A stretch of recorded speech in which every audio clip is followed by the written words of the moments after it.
gente. Fica aqui o pessoal e fecha o outro lado também. Pode ir meu caminhão ali. Põe ali. Acabou. Vai parar aí. A meta é que ser esperta. Fica tranquilo, motorista.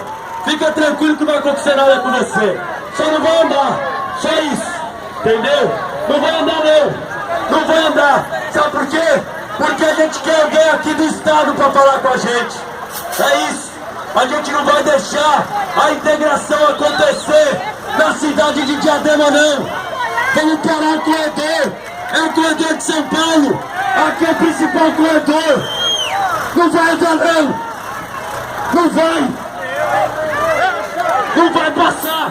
Dá a volta por outro lugar. Paga pedágio pro estado. Porque aqui ó, não tem rodízio. Aqui não tem rodízio de carro. Aqui não paga pedágio. Então, São Paulo inteiro quer passar por aqui. Dá a volta. Vai pelo Rodanel. Vai dar a volta. É isso aí. Cobrança da integração aqui